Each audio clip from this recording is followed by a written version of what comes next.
అగ్నిని పంపుము దేవా, పరిశుద్ధాత్మతో నింపుము దేవా. మా ప్రాణాత్మ శరీరములను పరమాగ్నితో నింపి వెలిగించుమా. పరిశుద్ధ అగ్నిని పంపుము దేవా.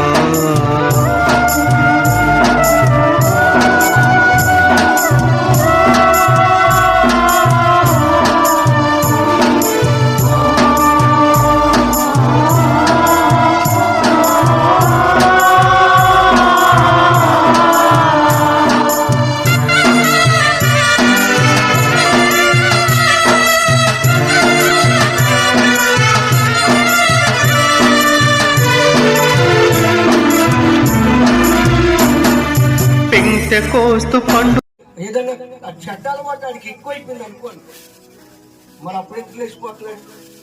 ప్రతి మనిషి ఆయన ద్వారా దేవుడికి స్తోత్రం. వేగులు వారిని చేర్చుకుని ఆ ఆపదలోంచి తప్పించింది. ఆ రాజు యొక్క ప్రమాదం, ఆ చేతిలో ఆ ప్రమాదాన్ని తప్పించింది. స్వార్థ విన్నది జ్ఞాపకం తీసుకోవాలి. మనం కూడా నీతిమంతులకు బ్రతకాలంటే, మనం కూడా యథార్థవంతులకు బ్రతకాలంటే మన దేవుడు యేసయ్య నీతిమంతుడు. నేను ఉప్పలపాడులో ఉన్నా కానీ ఎప్పుడన్నా తల్లుల గురించి, నేను సందర్భాల గురించి ఇలా వాక్యం ఎప్పుడైనా చెప్పగలిగితే మరియమ్మ 1000 మందికి నిజంగా ఆ ఓపిక, ఆ ఎన్ని నిందలు పడి ఉంటాయి, ఎన్ని నిందలు. 13వ వచనం, సహోదరులారా, నిరీక్షణ లేని ఇతరుల వల్ల మీరు దుఃఖపడగా ఉన్న నిమిత్తము నిద్రించిన వారిని గురించి మీకు తెలియకుండా నాకు ఇష్టం లేదు. ఇక్కడ మాట్లాడుతూ ఉన్నాడు అపోస్తలుడైనటువంటి పౌలు గారు. ఆయన ఏమని మాట్లాడుతూ ఉన్నాడంటే, నేనే నా యందు విశ్వాసం ఉంచి చనిపోయినను ఎన్నడను ప్రతివాడు ఎన్నడను చనిపోడు.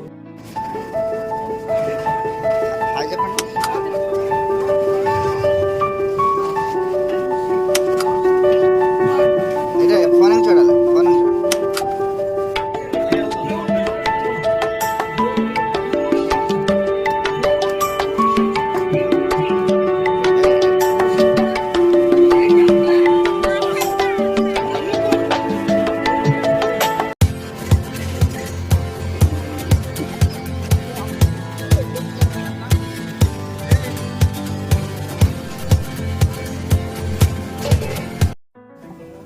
అంటే 6వ సంతానం 5వ పుత్రుడు అనమాట.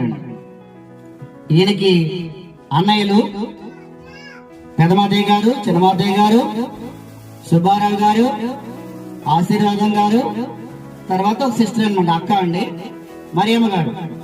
మరియమ్మ గారి తర్వాత మా నాన్నగారు అండి.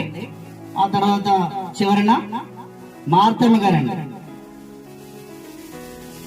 సో నాన్నగారు మగపిల్లలందరిలోనూ చిన్నవారు కాబట్టి ఆయన గారాబంగా చూసేవారు. దీనిలో నాన్నగారు గొప్ప విషయం ఏంటంటే, వాళ్ళ అన్నదమ్ముల్లో 4 కూడా వ్యవసాయం చేస్తుంటే ఈయన మాత్రం చదువు పట్ల ఆకర్షితులైనారు. ఆ రోజుల్లోనే ఈయన స్పెషల్ గా అందరిలోకి కొత్తగా ఉండడం గురించి, తెలివిగా ఆలోచించడం గురించి ఆయనకి ఉద్యోగం, ప్రభుత్వ ఉద్యోగం వచ్చిందని భావిస్తున్నాము. తర్వాత ఈయన విద్యాభ్యాసం గురించి, చదువు గురించి చెప్పుకున్నట్లయితే నాన్నగారు ఎస్ఎస్ఎల్సి అంటే ఎస్ఎస్సి, ఇప్పుడు ఎస్ఎస్సి 10th అంటున్నారండి. జీరుగుపల్లి, నిడదవాళ్ళు, కర్ణాపురం తదితర గ్రామాలు, తదితర మండలాలు ఆయన ఆరోగ్యంగా తన సేవలు చేస్తూ 96 కొవ్వూరులో RI నుంచి DTగా ప్రమోషన్ కొవ్వూరు రావడం జరిగిందండి. ఆ తర్వాత 3 years ఆ రోజుల్లో మన జిల్లాలో, అంటే ఇప్పుడు ఉమ్మడి పశ్చిమ గోదావరి అనేవారు, అంటే పశ్చిమ గోదావరి జిల్లా ఉండేది అనమాట. అదే ఈ డివిజన్స్ ఆఫ్ డిస్ట్రిక్ట్స్ అనేవి ఇప్పుడు ఎక్కువైపోయినాయి, అంతకుముందు తక్కువ కలిపి ఉండే అన్నీ. ఆ సందర్భంలో ఆ వెస్ట్ గోదావరిలో ముగ్గురు మాత్రం డీటెయిల్ ఉండేవారండి. ఆ విషయం నాతో చెప్పి ఉన్నారు. ముగ్గురు మాత్రమే డీటెయిల్ డిప్యూటీ తహసీల్దార్ చేసేవారు. దానిలో one of the detail is my father.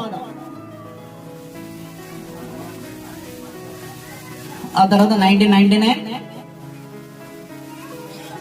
May 30th employees కి ఇప్పుడు ఏ మంత్ అయితే చేస్తే బర్త్డే ఉంటుందో ఆ birthday last day 30 days 30th, ఆ 31st ఉంటే 31st రిటైర్ అవ్వడం జరుగుతుంది. అలాగే 30th May 1999 లో ఆయన రిటైర్ అయ్యారండి. ఈ సందర్భంలో ఆయన ఉద్యోగం చేస్తూ ఉన్న సందర్భంలో ఒక విషయాన్ని మీతో షేర్ చేసుకుందాం అనుకుంటున్నానండి. ఇందాకే బాబాయ్ వరుస అంటే నాకు కొడుకు అయ్యే వరుస కుర్రోడు అడిగాడండి, ఏమనంటే నాన్నగారి పేరు అదే ఆయన తాతయ్య అన్నమాట. తాతయ్య గారి పేరు గడ్డం ఇస్రాయేల్ కదండి, ఇస్రాయేల్ రాజు కదండి. మరి ఇస్రాయేల్ అయినప్పుడు మరి ఆయనకి ఎస్సీ రిజర్వేషన్ వచ్చిందా, బీసీసీ వచ్చిందా అన్నట్టుగా అడిగారు అనమాట. ఆయన బాగా అడిగారు బాబాయ్ మీరు, బాగా అడిగారు బాబు చక్కగా. అదే విషయం మీద నాన్నగారు ఆ రోజుల్లోనే ఇలాగే చాలా మంది నాన్నగారి దగ్గరకు వచ్చి సంతకాలు పెట్టండి, ఇలా క్యాస్ట్ సర్టిఫికేట్ నాన్నగారు చేసిన టైంలో అనమాట. ఆ సందర్భాల్లో దీన్ని ఇప్పటికే కొడుకు రాలేదు. చాలా మందికి తెలిసే ఉంటది చదువుకున్న వాళ్ళకి. ఆ రోజుల్లో నాన్నగారు ఏమనేవారంటే, సరే నేను మీ క్యాస్ట్ మీ నేమ్ క్రిస్టియన్ నేమ్ వస్తుంది కదా, నేనైతే సంతకం పెట్టను, మీరు వెళ్ళి కలెక్టర్ నుంచి కంప్లైంట్ చేసుకోండి అనేవారు అనమాట. అంటే అప్పటి నుంచి అవేర్నెస్ తీసుకొద్దాం అందరిలోనూ, ఈ విషయం మీద ఫైట్ చేద్దామని దాదాపు 30 years బ్యాక్ 30-40 years బ్యాక్ ఆయనకి ఆలోచన వచ్చింది అనమాట అండి. ఆయన ఆలోచన వచ్చింది కానీ అదే పాయింట్ మీద ఇప్పటికీ కూడా మనకి ఎవరికి సరైనటువంటి దాని గురించి ఎక్కడ ఏ కాన్స్టిట్యూషన్ ఏ చట్టంలోనూ ఏ రూళ్ళు రాలేదన్నమాట. ఎక్కడికి తెలియదు ఏముంది, ఎస్సీ పిల్లోడే క్రిస్టియన్ అయితే క్రిస్టియన్ నేమ్ ఉంటే మళ్ళీ బీసీలోకి వెళ్ళిపోతారు అనమాట. సరే ఆ విషయాన్ని మనం ఎందుకంటే ఎక్కువ మాట్లాడకూడదు. సరే తర్వాత నాన్నగారు వచ్చి నాకు ఆయనతో మా ఇద్దరి జూనియర్షన్ లో ఒకసారి అనమాట నేను ఏదో ఆటలాడుకుంటూ అలసలుగా తిరుగుతున్నానండి, ఏంటి నీ టైం వేస్ట్ చేస్తున్నావు ఎందుకు అంటూ అప్పటికప్పటికే ఒక కొటేషన్ నాకు తెలిపి ఉన్నారు. దాని మీద పంచుకోవాలనుకున్నానండి. ఆలోచించు, పరిజ్ఞానించు, పరిపక్వాన్ని పొంది ప్రపంచ నేతగా జీవించు. నేత అంటే లీడర్. ఆలోచించు, పరిజ్ఞానించు, పరిపక్వాన్ని పొంది ప్రపంచ నేతగా జీవించు అనే మాట చెప్పారనమాట. దాని పూర్తిగా నాకు పూర్తిగా తెలియదండి, ఆ చిన్నప్పుడు ఇప్పుడు చెప్పారు.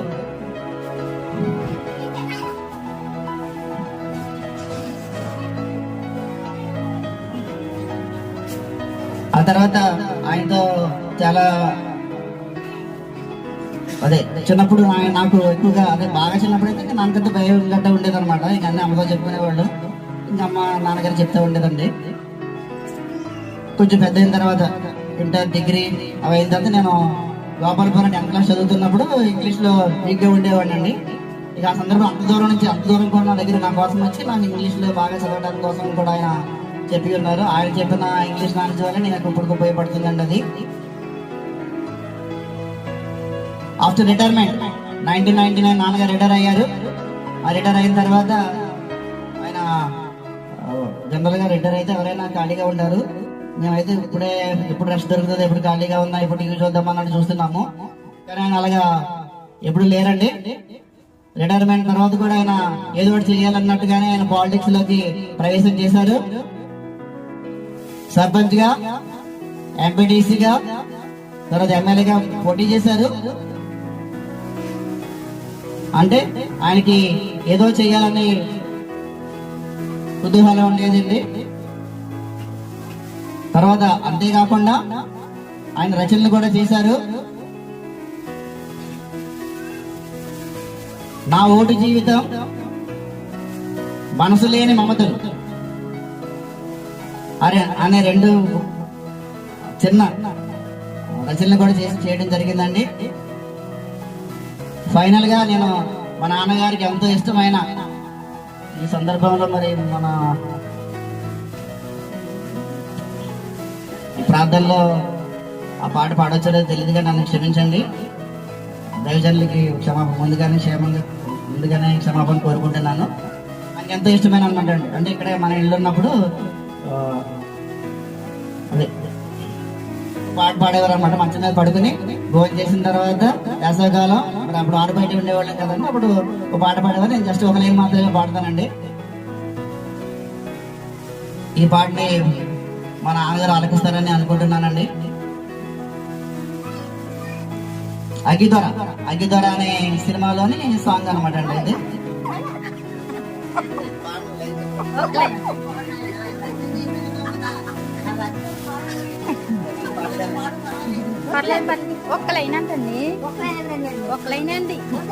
ఇక్కడ ప్రార్థన సమావేశంలో సంగీతాన్ని వద్దంటున్నారు.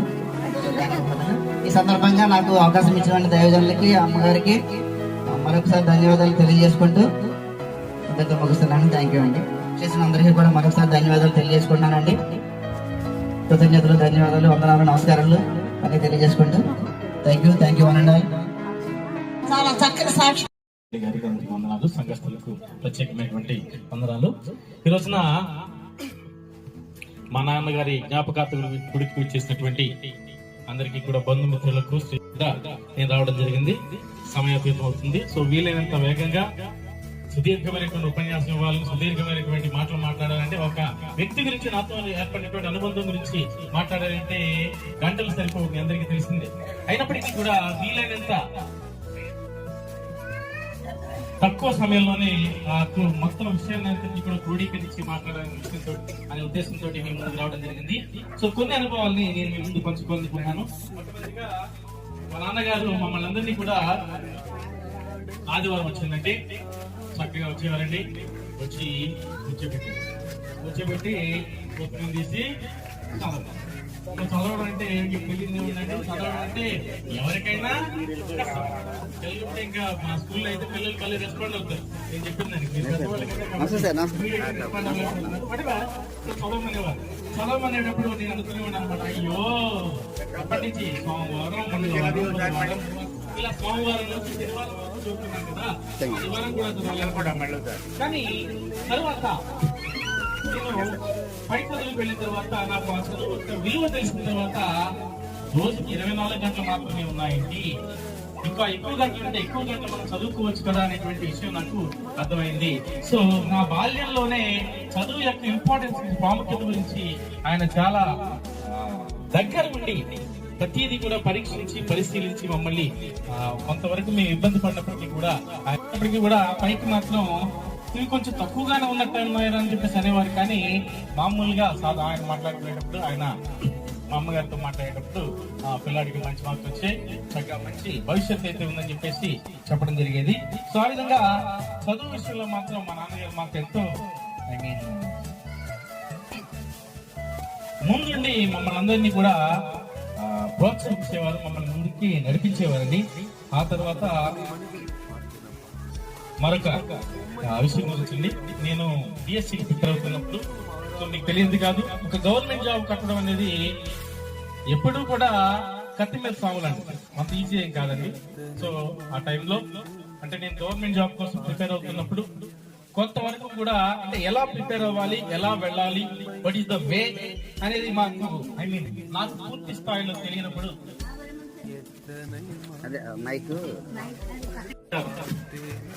సో పెళ్లి విషయంలో కూడా ఎటువంటి వ్యక్తిని మనం సెలెక్ట్ చేసుకోవాలి, ఎటువంటి వ్యక్తితో మన జీవితం బాగుంటుంది, ఎటువంటి నడవడిక ఉన్నటువంటి వ్యక్తిని కనుక మన జీవితాల్లో స్వీకరిస్తే మన జీవితం ఎంతవరకు ముందుకు వెళ్తుంది, మన పిల్లలు గాని, మన ఉద్యోగం గాని, మన యొక్క కుటుంబ వ్యవహారాలు గాని అన్నింటినీ కూడా చక్కదిద్దేటువంటి వ్యక్తులు ఉంటే చాలా చక్కగా ఉంటుందనే విషయాన్ని మా నాన్నగారు ముందుండి నాకు ఒక సరైనటువంటి మార్గాన్ని నడిపించే వ్యక్తిగా ఆయన చక్కటి సలహాలను, సూచనలు నాకు అందించడం జరిగిందండి. సో ఆ విషయంలో కూడా ఆయన నాకు ఎప్పుడు కూడా ఏదైనా సరే, ఏ విషయమైనా కానీ నాకు ఏదైనా చిన్న సందేహం వచ్చినప్పుడు ఇమీడియట్ గా ఆయన అడిగేవాడిని. ఆయన అడిగితే ఇమీడియట్ గా ఆయన చాలా చక్కగా ఏమంటారంటే దాన్ని క్రిస్టల్ క్లియర్ గా, క్రిస్పీగా, బ్రీఫ్ గా, అంటే ఆఫీసర్ కాబట్టి ఏదైనా ఒక విషయాన్ని ఎక్కువగా ఎలా చెప్పాలో తెలుసు, అలాగే బ్రీఫ్ గా ఎలా చెప్పాలో ఆయన చాలా చక్కగా తెలుసు. సో అలా వాటన్నిటినీ కూడా మాకు ముందుండి చెప్పేవాళ్ళని చాలా చక్కగా ఆయన మాకు గైడెన్స్ ఇవ్వడం జరిగేది. ఈ రోజున వ్యక్తపరచాలని చెప్పి ఆశిస్తున్నాను. సో మొట్టమొదటిగా ఇస్రాయేల్ కదండి, ఇస్రాయేల్ స్పెల్లింగ్ ISRAEL. సో దానిలో భాగంగా I ఫర్ ఐడియలిస్టిక్. సో ఆదర్శంగా ఉండడానికి నేనైతే పర్టికులర్ గా మూడవతాల్ ప్రతి కొడుక్కి కూడా వాళ్ళ యొక్క తండ్రి రోల్ మోడల్ గా ఉంటాడు. సో ప్రతి కొడుక్కి కూడా వాళ్ళ తండ్రి ఆదర్శమైనటువంటి వ్యక్తిగా ఉంటాడు. సో అలా నాకు ఖచ్చితంగా మా నాన్నగారు పూర్తి స్థాయిలో ఆదర్శవంతమైన వ్యక్తిగా ఉన్నారు. నాతో పాటుగా మా కుటుంబ సభ్యులు కావచ్చు, అలాగే ఆయన వర్క్ చేసేటువంటి చోట కూడా, ఆయన పనిచేసేటువంటి ఆఫీసులో కూడా ఆయన చాలా ఆదర్శవంతమైన జీవితాన్ని గడిపేవారండి. So that is for I. The next sincere. S for sincere అనుకున్నామని. సో 19వ సంవత్సరంలో ఆయన రిటైర్ అవడం జరిగింది. సో అప్పటి వరకు కూడా, ఆ క్షణం వరకు కూడా ఆయన ఎప్పుడు చెప్పేవారు, నాకు ఉద్యోగ జీవితంలో ఒక అవినీతి మచ్చ కూడా లేకుండా నేను సర్వీస్ మొత్తాన్ని కంప్లీట్ చేశారా అని చెప్పేసి నాకు చెప్పేవారండి. సో దాని విధంగా సో ఒక అవినీతి మచ్చ లేనటువంటి వ్యక్తికి కొడుకుగా ఉండడానికి నేను చాలా గర్వపడుతున్నానండి. The next religious. సో మీ అందరికీ తెలిసిందే, మా నాన్నగారు మైక్ పట్టుకున్నారంటే ఎంతసేపు అయినా గానీ అనర్గళంగా మాట్లాడగలరు. ముఖ్యంగా దైవిక విషయంలో ఆయన చదివినటువంటి బైబిల్ లో ఉన్నటువంటి కొన్ని రెఫరెన్స్ ని ఉపయోగించుకుని చక్కగా బైబిల్ సంబంధించినటువంటి విషయాలను ఆయన అందరికీ కూడా అర్థమయ్యేలాగా, అందరూ కూడా వినేలాగా, అందరి శ్రోతలందరికీ కూడా ఎంతో ఆసక్తిదాయకంగా ఆయన స్పీచ్ ఇచ్చేవారండి. So that is for his quality, religious quality. The next artistic. So ఆయనకి ఆల్రెడీ మా బ్రదర్ చెప్పారు, ఏదో మొత్తం మీద ఒక పాట పాడుతున్నారు. సో నేను పాడనండి, భయపడకండి. సో ఆయనకున్నటువంటి కళల దృష్ట్యా, ఆయనకున్నటువంటి నాలెడ్జ్ దృష్ట్యా ఆయన చక్కగా కవితలు రాసేవారు, పద్యాలు రాసేవారు. ఆ పద్యాలు కూడా నేను ఆల్రెడీ చెప్పి ఉంటాను, లాస్ట్ టైం చెప్పి ఉంటాను. పద్యాలు రాసినప్పుడు జనరల్ గా సాధారణంగా ప్రతి వాళ్ళు అందరూ కూడా కవితలు రాయడం అనేది చాలా ఈజీ, కష్టమైన పని అయితే కాదు. కానీ కొన్ని మనకి కొంచెం చదువుకున్న వాళ్ళకి బాగా అర్థమవుతుంది. గణములు అంటారండి. సో ఆ గణాలను ఉపయోగించి ఉత్పలమాల, చంపకమాల, మధ్యమం, శార్దూలం, ఇలా కొన్ని ప్రత్యేకమైనటువంటి రూల్స్ అండ్ రెగ్యులేషన్స్ ఫాలో అవుతూ సో వాటిని ఎత్తి మీద రాసేవారు. ఇలా చాలా విషయాల మీద ఆయన చక్కగా ఆయన అంటే దాన్ని ఎలా చెప్పాలి, సమయం చిక్కినప్పుడు సమయం చూసుకుని సో వీలైనంత వరకు కూడా సమయాన్ని సద్వినియోగపరచుకోవడంలో ఆయనకు కళాత్మకమైన దానికోసం ఉపయోగించేవారండి. తదుపరి వచ్చేసామండి, చివరికి వచ్చేసాం. Leader. Yes, no doubt at all, my father is a leader. So ఆయన ఎప్పుడు కూడా పరితపించేవారు. దేని గురించి పరితపించేవారంటే సమాజానికి, సొసైటీకి మనం ఏదో ఒకటి చేయాలి. సో దానిలో భాగంగా ఉద్యోగ జీవితంలో ఎంతమందికి ఆయన ఎంతమందికి సాయం చేయగలిగితే అంతమందికి సాయం చేశారు. కుటుంబ జీవితంలో ఎంతమందిని ఆయన అన్నదమ్ములు కావచ్చు, అన్నదమ్ముల బిడ్డలు కావచ్చు, లేదా అక్క చెల్లెలు కావచ్చు, అక్క చెల్లెల బిడ్డలు కావచ్చు, లేదా కుటుంబం ఆయన ఫ్యామిలీ ఉన్నటువంటి బిడ్డలు కావచ్చు. సో వాట్ ఎవర్ వాళ్ళందరినీ కూడా అంటే ఆయన ఎవరినైతే ఇన్స్పైర్ చేయాలనుకున్నారు ఒక లీడర్ గా అందరినీ కూడా ఇన్స్పైర్ చేసేటువంటి ప్రయత్నం చేశారు. సో ఆల్రెడీ మీకు చెప్పడం జరిగింది. సో ఆయన వివిధ రకాలైనటువంటి ఎలక్షన్స్ లో పోటీ చేయడం జరిగింది. సో ఈవెందో వాటిలో గెలిచినా ఓడిపోయినా మనందరికీ తెలియదే ఉందండి.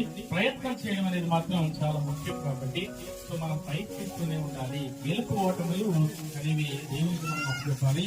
సో దేవుడు మనకి కనుక మా నిర్ణయం తప్పులు చెప్పకపోయినప్పటికీ కూడా సో ఆ నిర్ణయంలో ఉన్నటువంటి ఏవైనా చిన్న చిన్న తప్పులు ఉంటే వాటిని సరి చేసుకోవడానికి మాకు ఆయన చక్కటి గైడెన్స్ అయితే ఆయన ఇవ్వడం జరిగింది. సో ఓవరాల్ గా ఇది నేను ప్రస్తుతానికి అనుకున్నాను. మరొకసారి అవకాశం ఉంటే గనక మరలా కూడా ఆయన యొక్క గొప్పతనాన్ని తెలియపరచడానికి ఎప్పుడూ కూడా నేను ముందుంటాను. సో బట్ ఈవెందో చివరిగా ఏది ఏమైనప్పటికీ కూడా మరి ఈ రోజు నేను ఇంత అరే మా నాన్న బాగుంది అనేటువంటి ఫీలింగ్ నాకు చాలా సార్లు ఈ సంవత్సర కాలంలో నాకు చాలా సార్లు కలిగిందండి. సో ఏదేమైనా కూడా చివరిగా మా నాన్నగారి యొక్క పవిత్ర ఆత్మ పరలోకం చేరిందని భావిస్తున్నాను. సో ఆయన ఎక్కడ ఉన్నా ఆయన యొక్క దీవెనలు మా మీద ఉండాలని, సో విచ్చేసినటువంటి అందరికీ కూడా ప్రత్యేకమైనటువంటి కృతజ్ఞతలు తెలియపరుచుకుంటానండి. I love you daddy, I miss you daddy, my dad is great. Thank you very much. మా నాన్నగారు చిన్నప్పటి నుంచి మేము హాస్టల్లో చదువుకునేటప్పుడు ఎలా చదువుకోవాలో ఏంటో చెప్పేవారండి. కష్టపడి పైకి రావాలని చెప్పేవారు. మా ఫ్రెండ్స్ కూడా ఉండేవారు. వాళ్ళు అంటే మేము కష్టపడ్డాం, వాళ్ళు కష్టపడ్డారు, కానీ మాకులాగా చివరి దాకా నిలబడలేకపోయారు కొంతమంది, చాలామంది. కానీ మా నాన్నగారు కష్టపడాలి అని, కష్టపడి చదివితేనే మనకి ఏదైనా రిజల్ట్ వస్తుందని ఇప్పుడు చదువు గురించి చెప్పేవారు. పిల్లల్ని గారాబం చేయడం అలా ఉండేది కాదు. ఇలా కష్టపడితే ఇలా రిజల్ట్ వస్తుంది, దేనికైనా ఎఫర్ట్ పెడితేనే మనం సాధించగలం అని అనేది ప్రాక్టికల్గా మాకు చూపించేయారు. కాబట్టి మా నాన్నగారు మాకు ఏంటంటే కష్టపడి మనకు మనం ఓన్గా, ఎవరో చెప్తే కాదు, ఓన్గా కష్టపడితే ఎలాగా మనం కొద్దిగా మంచి స్థానంలో ఉంటాము అనేది ప్రాక్టికల్గానే మాకు మా లైఫ్లోనే, అంటే ఎవరన్నా చెప్తే సూక్తుల్లాగా లేదంటే కథల్లాగా వినేలాగా ఉంటుంది. అలా కాకుండా ప్రాక్టికల్గానే జీవిస్తూను చెప్పి మాకు మా నాన్నగారు బాగా చేసేవారు. అది మనకు బాగా ఉపయోగపడింది. థ్యాంక్స్. అలాగే మరి ఇస్రాయేల్ గారు అంటే నాకు ఇక్కడికి వచ్చాకే తెలిసింది. అయితే మా చిన్నాన్న గారు చెప్పేవారు, ఇద్దరు కూడా క్లాస్మేట్స్ అంట. అక్కడ ఎక్కడ ఇస్రాయేల్ గారు ఉన్నారు తెలుసా అని చెప్పంటే వారి గురించి సాక్ష్యం ఇచ్చి ఉన్నారు. నేను ఆ సాక్ష్యం దీని తండ్రి యొక్క మా ప్రభువా ఆ క్రమశిక్షణలో, ఆ వాక్యములో వందనమ్మలు తెలుపుకుంటున్నాను. చెప్పబడిన వాక్య భాగాలు అన్ని కూడా దీవించి ఆశీర్వదించిన మా ప్రభు ప్రతి ఒక్కరి మనసులో నెమరు వేసుకుని భాగ్యం దయచేయండి. ఆయన సాతాను శక్తిని దూరపరచండి మా ప్రభు. కనుక ఇజ్రాయేల్ గారు వెనకాల ఎవరున్నారు? గట్టిగా నిజంగా నేను ఈ ఊరికి వచ్చిన తర్వాత మేడం గారిని చూసాను. ఇజ్రాయేల్ గారు నాకు తెలియదు.